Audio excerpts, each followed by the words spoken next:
Hello. So today we're going to be looking at how we can integrate the CoinMode Unity plugin into an existing project in order to utilize some of the services provided by the plugin to allow your users to, log into the CoinMode service, play a game, and submit a score to a daily leaderboard. Now, before we dive in, there are a few prerequisites that we need to address in regards to getting your project set up. So for this example, we are going to be using the Unity Endless Runner sample game that's provided by Unity themselves. If you want to install this into your project, you can do so by going to the Unity Asset Store page, looking for the Endless Runner sample game. You'll need to add it to your assets, and then this can be added to your project through the package manager. Now, once that's all imported and you're ready to go, you will also need the CoinMode Unity plugin package, which can be downloaded from the CoinMode website. I've already got that part done. But before we look into the actual project integration, we need to make sure that we have the appropriate titles and games configured on the CoinMode website. Now, in order to do this, you will need to be approved as a developer by CoinMode. Instructions on how to do this can be found on the website. Now, we're going to assume that you've already passed the approval process, that you have access to the developer panel on the CoinMode website. So I'm going to head over to my browser and the CoinMode page. Now, from the developer panel, we can see that we have a collection of titles here. All of these are my own titles I've been using for testing for previous projects. Now, I need to go ahead and add a new title that we're going to be using for the integration for our game. So I'm going to go ahead and press Add New Title. You're presented with this dialog box to create a new title. I'm just going to name this Unity Endless Runner, as this is the project that we are going to be integrating our plugin into. Once I've done that, I'm going to go ahead and click Yes, Create New Title. And we're now presented with the title information page. Now, there's a lot of different options here. I'm not going to comprehensively cover all of the different options and the configurations that you can control here, as just for the time being, we're only looking at the parameters and how to configure this for the project in question. So for the first part, I don't need to modify anything here other than the enabled property, just to make sure that our title will actually be enabled and will work with all of the appropriate API calls. Once that's done, I can go ahead and scroll to the bottom, select Save, and the next bit we need to do is to add a game for our title, as the game itself is essentially a template for the round which is created on a daily basis. So to go ahead and click Add Game, again we'll be presented with a dialog box to name our game. I'm just going to call this Daily Challenge, as essentially what we're looking to create is a daily leaderboard which our players can submit scores to, and that leaderboard will be reset at the end of each day, and any rewards or notifications associated with that leaderboard can be appropriately handled by the CoinMode services. So go ahead and click Create, and again we'll now be presented with our Edit Game page. Now, similarly to the titles page, I'm not going to comprehensively cover all of these settings in here. A lot of this just kind of details how this game would be listed in the titles page on the main website.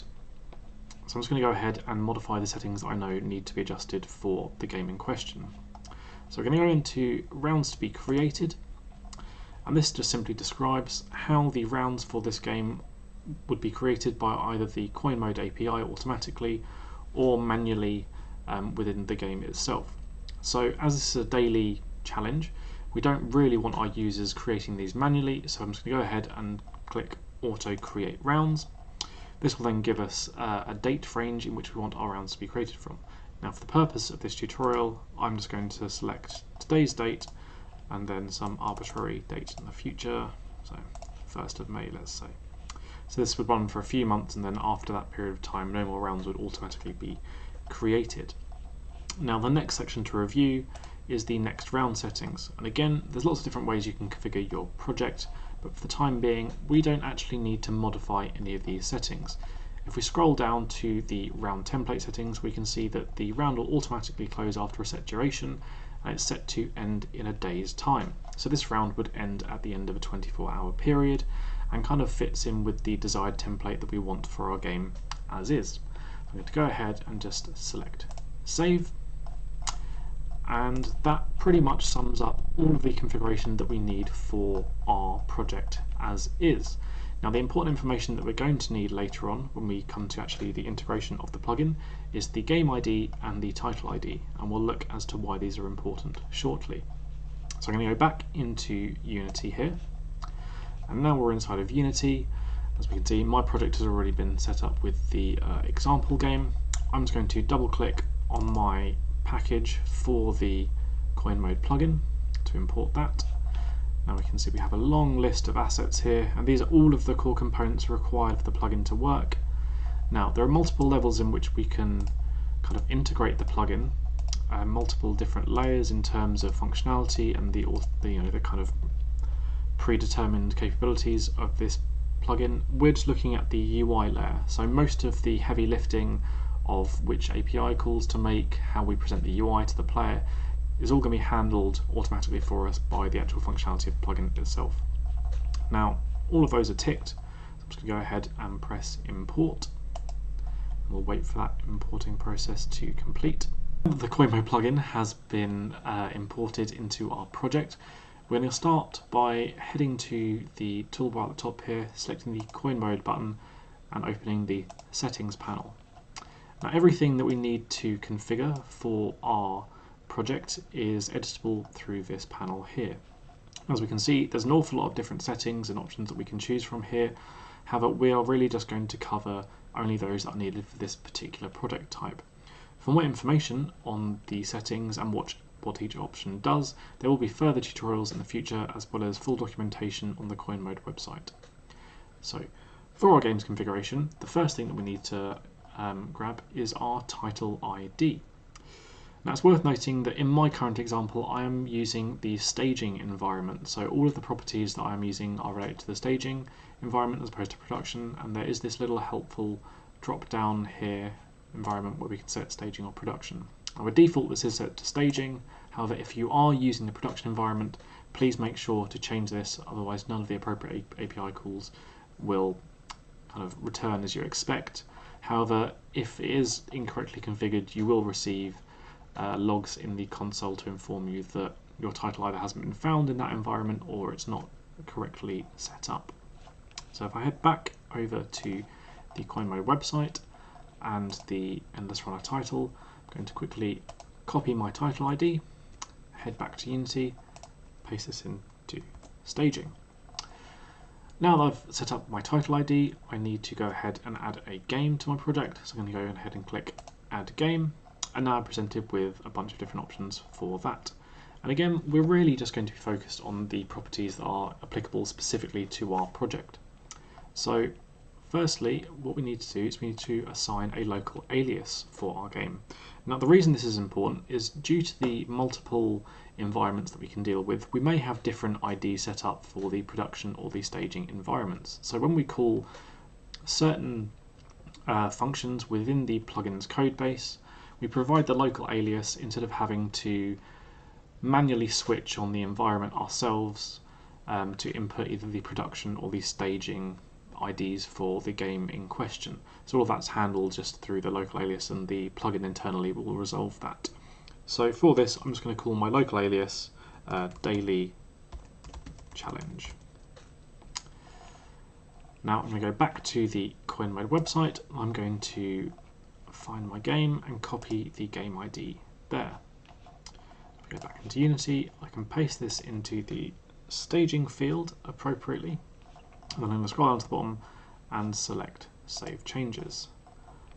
Actually, I also want to disable this box here for Allow User Creative Rounds for Money, as that is a feature that I don't need for this particular tutorial.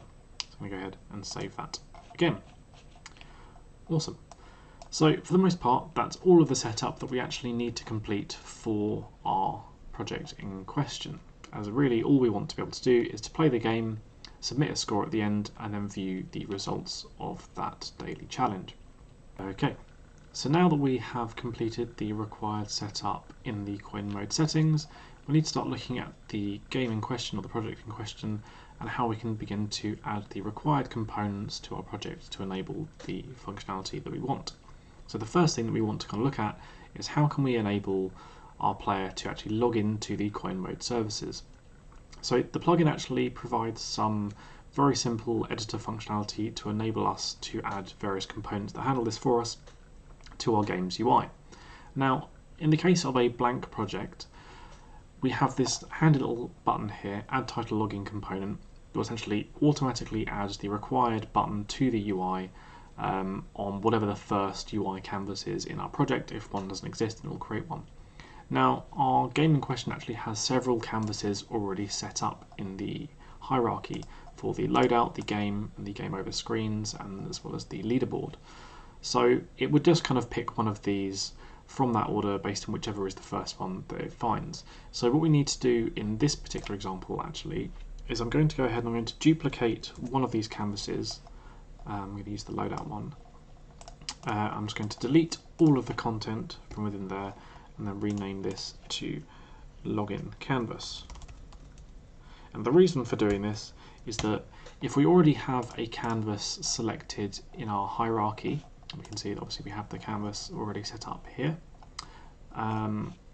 When it comes to selecting this button, if we already have one selected, it's just going to automatically add the component to that particular canvas instead of just whichever one it found first. I'm going to disable the loadout canvas, go back to my project settings, CoinMode settings even. So with my login canvas selected, I'm going to go ahead and I'm going to select Add Title Login Component. And now we can see that it's been added to our screen's UI.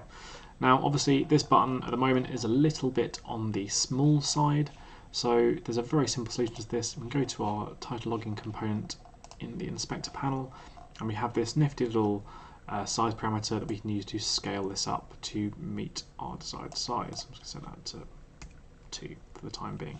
So then we have a slightly more appropriately sized button there. So heading back to our login canvas, you can see I still have this loadout state script that I no longer need. So obviously this is for a completely different UI canvas. We go ahead and press save. So moving on, the next thing that we obviously need to do is that we have this title login component is to ensure that our game is going to react to this correctly. So in order to do this, we're going to need to create a few scripts to extend the existing functionality of this particular project. Because at the moment, if I just go ahead and press play, I'm going to be presented with the loadout screen kind of overlaid on top of our login canvas, which obviously isn't ideal right now. So to go ahead and extend this functionality, what I'm first going to do is navigate to my scripts folder, and then going to navigate to the game management folder. And then here I'm going to create a new script that is called login state. And the reason I'm going to call this login state is that all of the canvases in this project, they all have this state script associated with them, so that the game manager internally, when we switch between different UI screens, understands which screen that we want to navigate to. So if I open up my login state script here, it opens up Visual Studio.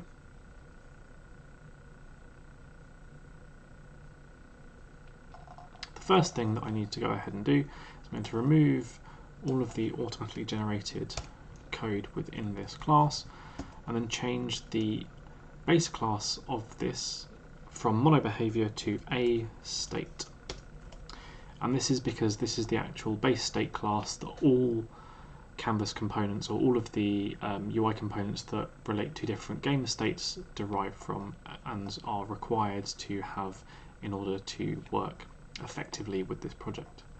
So as we can see, I've now got an error on my login state. This is because this a state class is an abstract class that implements a bunch of different abstract functions. Now I could write this all out manually, but I'm just going to hover over this and select Alt Enter on my keyboard and just let Visual Studio automatically implement all of the required abstract functions. So looking over these, I know that I'm not going to need the tick function, so I'm just going to empty this out. Put that in there, nice and in line. Get name, This function is just used to return a string that is the name identifier of this screen, so when we want to switch between different screens we can. Now for the most part we probably won't be needing to switch back to the login state screen from our game in this case, but we still need to provide a name, so we'll just provide return login, and then the only other pieces that we need are the enter and exit states for the time being. Now we'll look at the exact functionality of these in a second. We need to go back to Unity because we need to find our game manager, expand the list of states, and we need to change this from a list of 3 to a list of 4, and we need to modify the order of this, as the state in the element 1 slot is the one that's going to be loaded first. So we'll change loadout to 2, game to 3, and game over is already at 3. And then we'll take the login canvas and stick that at slot 1, although we do need to add our scripts to that first. Login state, game manager, select the login canvas, and there we go. Now in theory, when we press play, we should just see our title login component is present. If we select this, we are now presented with the CoinMode sign-in screen, so we know that we can allow our users to sign in to the game. So I'm going to go ahead and attempt to sign in with my account.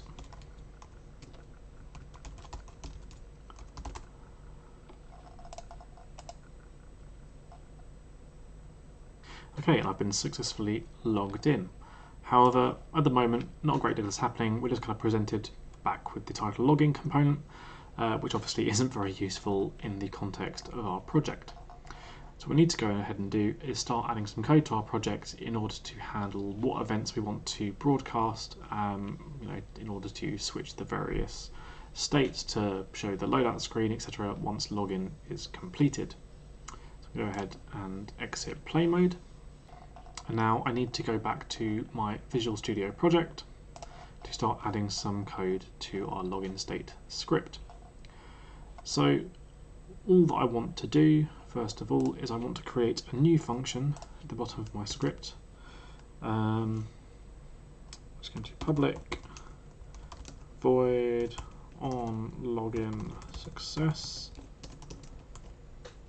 And this is the function that's going to be called when the login event has been completed successfully. We do also need to add a using declaration at the top to use the CoinMode namespace, because the login success function signature does require a player component. I'm going to name player here, which contains all of the relevant information related to the player in question, so things like their play token, their display name, anything else that you may require within your game. So once we have created this login success function, we can go back into Unity, and then we can find our title login component, and we can add this to the invocation list of the login event.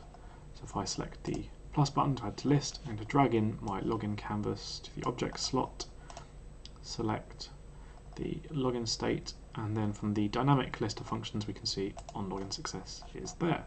So we know that's all worked correctly. Go ahead and save.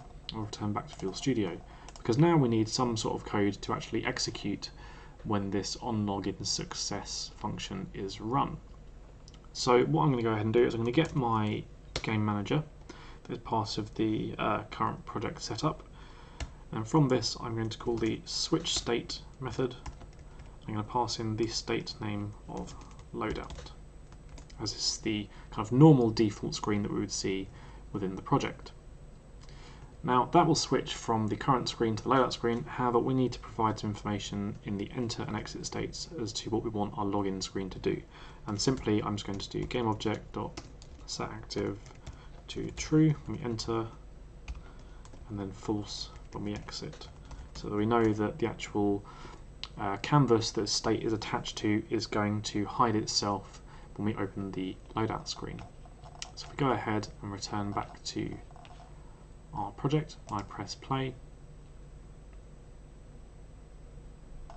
If I click our login button, Now we can see it's actually remembered my user login from the previous time, so I could log out if I wanted to, because as you probably noticed on the previous screen, we do actually have different options for logging in with a Discord ID and logging in with a Google ID, as well as your actual CoinMode account. Let's go ahead and select continue. It's logged in successfully, and now we see it's taken me straight to the normal UI for our game here. So I can go ahead and I can play through the tutorial. We'll get information on how all of that works. Okay, so now we've got that set up. The next thing we need to look into doing is how we can handle actually starting the game or starting our session in terms of what CoinMode provides. So if I run through the login process again, when I'm presented with the loadout screen, obviously I'm presented with this button, Run, which will start the game. Obviously at this point this is simply just going to start the game within the context of the original project and isn't going to perform any of the operations that we need it to in order to start a session with CoinMode and present the user with the appropriate dialogues for them to be presented with the information regarding the game, and then ultimately at the end to submit the score. So I'm going to go ahead and I'm going to leave play mode. So what we're going to do is we're going to go back into Visual Studio. We're going to start dissecting the project's code in order to identify where exactly we need to enter in the code to handle this for the CoinMode plugin. So inside of scripts in the Game Manager folder we have a GameState class. Now this GameState class essentially contains all of the logic that actually handles the starting of the game.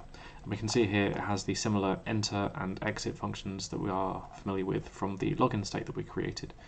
We can see here that on the enter state it runs a lot of stuff to start the music, inform the game that it started, and reset some UI components, and then it calls this function start game, which if we look at actually handles the literal starting of the game. So this is the kind of point that we want to kind of interrupt the existing flow of logic to implement the CoinMode components that are required instead. So I'm going to go ahead, I'm going to remove this call to start game. Also going to quickly add the user declaration for the CoinMode namespace. And then down here, I'm going to simply call CoinMode menu dot play, dot open play game. We can see here that it requires 3 input parameters, Boolean as to whether or not we want to start our session immediately, and then an on success and an on failure event for whether or not this call has been made successfully.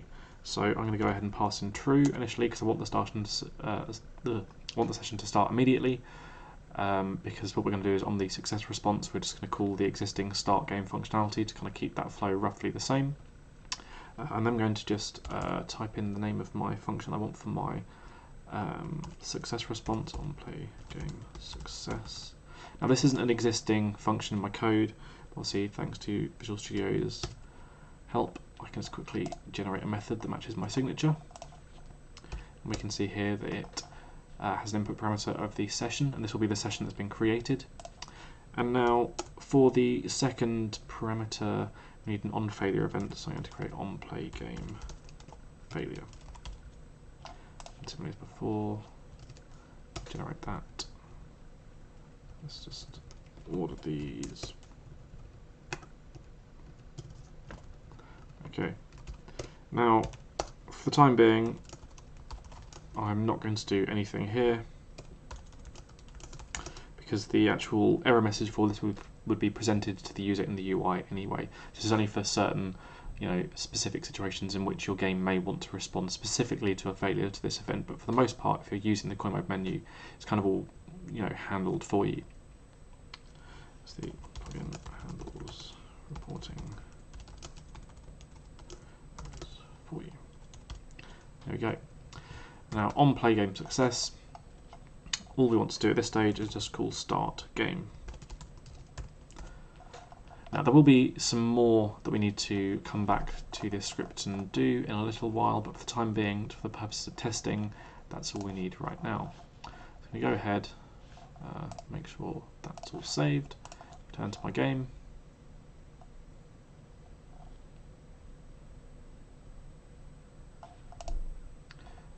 Log in. Hit run. Awesome. And we can see we're now presented with the round information for this game, and this is all driven through the setup that we configured previously on the CoinMode website. So, you know, the cost of entering this round is free, it has no reward, and it will just end in 3 hours. Go ahead and click next. We see session is started, and then the game runs as we expect.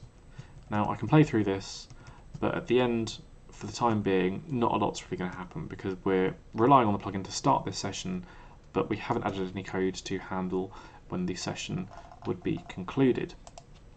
Now to do this, there is one prerequisite that we must do before we carry on, and this is to actually create a few variables somewhere sensible within our game to store the current player and the current session in regards to the CoinMode plugin. At the moment, we're passed in the session or the current session on the play game success response on the game state script, and we're passed in the player component on the on login success of our login state.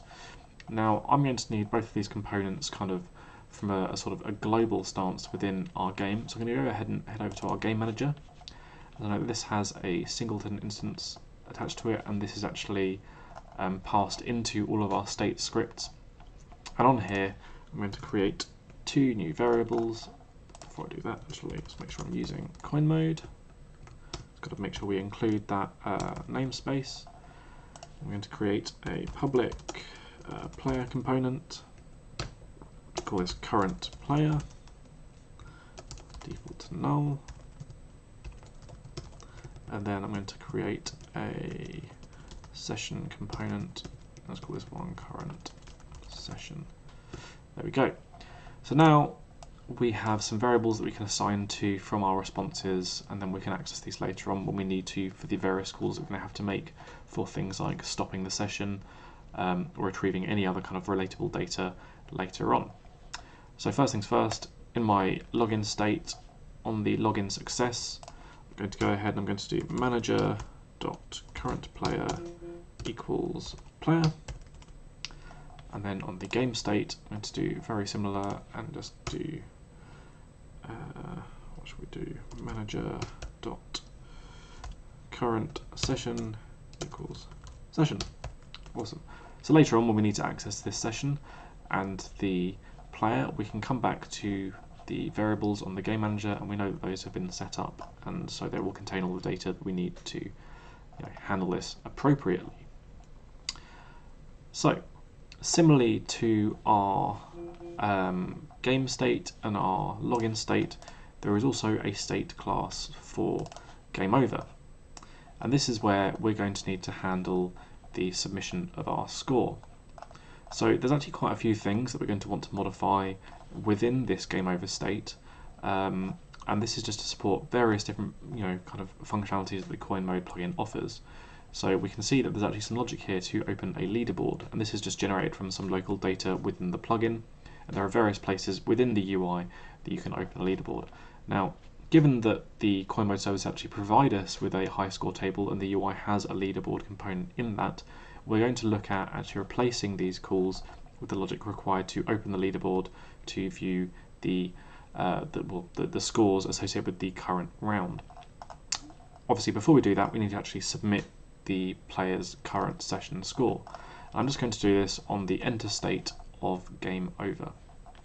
Okay, so first things first, let's go ahead and let's just add our using declaration for CoinMode. So we have the access to the namespace, and then in the enter state, I'm going to quickly grab our current session from the manager and call the setScore function, and I pass in the score for our player, which I believe, if I scroll down here, yes, it is trackmanager.score.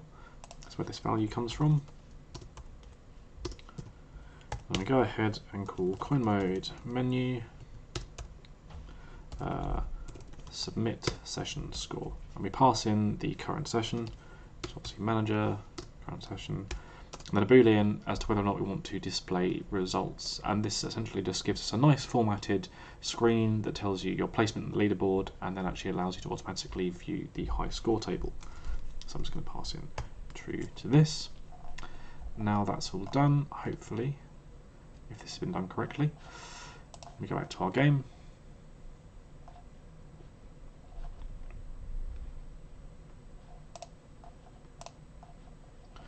If we run through all of this, join this round, start our session, quickly play through.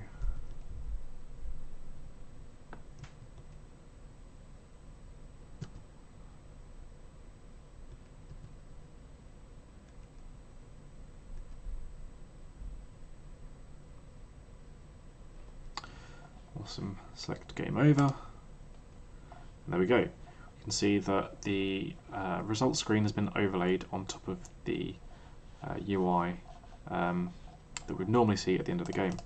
So we can either close this or we can view the high score table, and we only see one high score submitted, which is my current score. So I can close this back down, and then obviously, as I was saying, we can see that there is actually this sort of leaderboard here, as well as these buttons for opening the leaderboard for the game. Now these are the next things we're actually going to look at replacing. So there's going to be a little bit of work in the game's existing UI, as well as some work back in code. Now I'm going to look at modifying the UI first of all. So I'm going to go ahead and expand the game over canvas, and I'm going to find the high score, I believe it is. Yes, I'm just going to disable that. Don't really want it visible. I'm just going to take the open leaderboard and the loadout buttons. Just going to move these up just so they're kind of a bit more central. Now ideally you might want to tweak this UI further to kind of present it in a nicer way than this. Obviously this is quite a quick solution.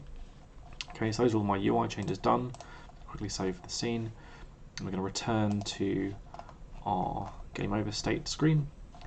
So I'm going to firstly find all instances of our leaderboards here. I'm just going to comment these out, and then comment out any code that's now not going to execute because we removed those references from this script.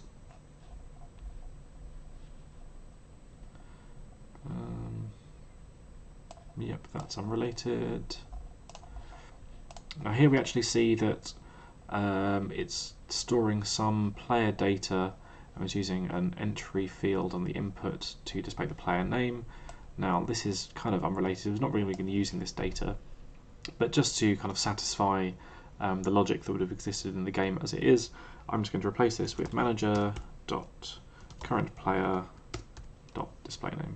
So we're just using the display name of the CoinMode player. So if we were actually to use the data within here, and if we quickly look at the player data, we can see there's a bunch of stuff related to high scores, missions, everything else, the previous name that was used. Now that's not really going to be used anymore, but we can ignore that.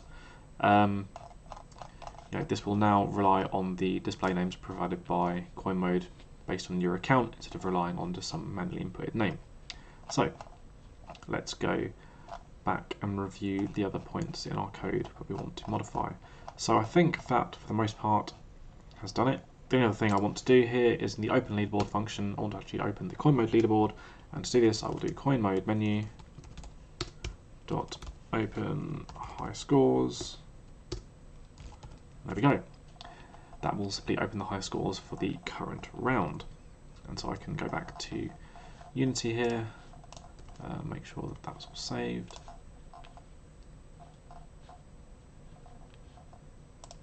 Let's make sure to disable the inactive state screens. Go ahead, select login.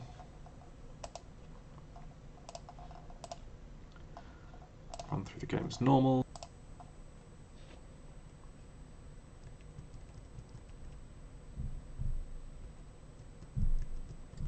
Let's get some score built up here.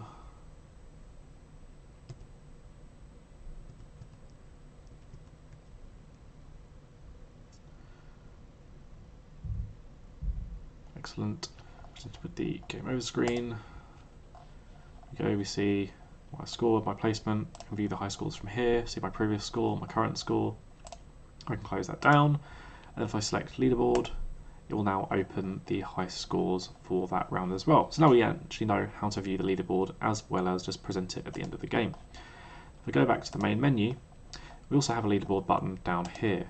We see this presents the leaderboard, but obviously a lot of the data is missing, and this isn't populated from the CoinMode data, so this is only local to one session. So if we close that, we're now going to look at the loadout state, because we want to also modify this to do a similar job as our game over state. So let's scroll down and find the function for opening the leaderboard, which is here at the bottom. I'm simply going to comment this out, and we're just going to call CoinMode, oh yes, let's add our using at the top.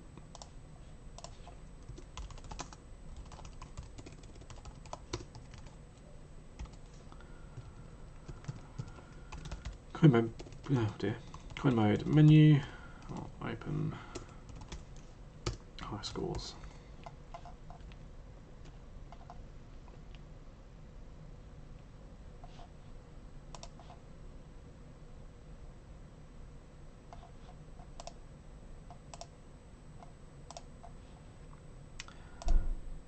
And there we have it. We now have a way of presenting the CoinMode high score table in our UI.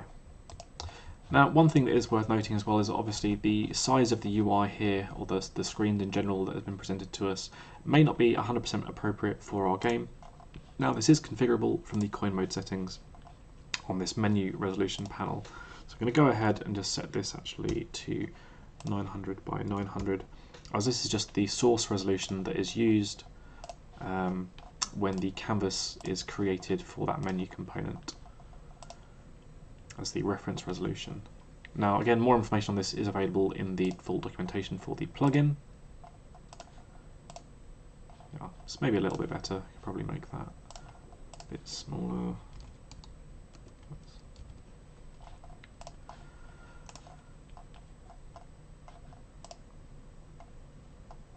There we go, that's looking a bit nicer, that's a bit clearer. Awesome.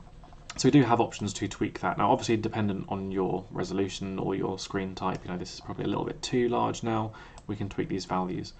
But overall, that brings this tutorial to an end. We have looked into how to set up our title and our game on the CoinMode website, how to implement the ability to log in, and then how to play a game for a daily challenge, how to submit the score, and then how to display that leaderboard outside of the UI. Now, in future tutorials, we'll be looking at how to handle things like the sharing and the deep linking functionality, how to create challenges between players, how to support multiple different game types, because obviously there is a lot of different functionality that we can enable with the CoinMode plugin, and lots of different game types that can be enabled through variations on those configurations. But for now, I hope that you've enjoyed this current tutorial, and I hope to see the kind of projects that people make with the plugin. Thank you for watching.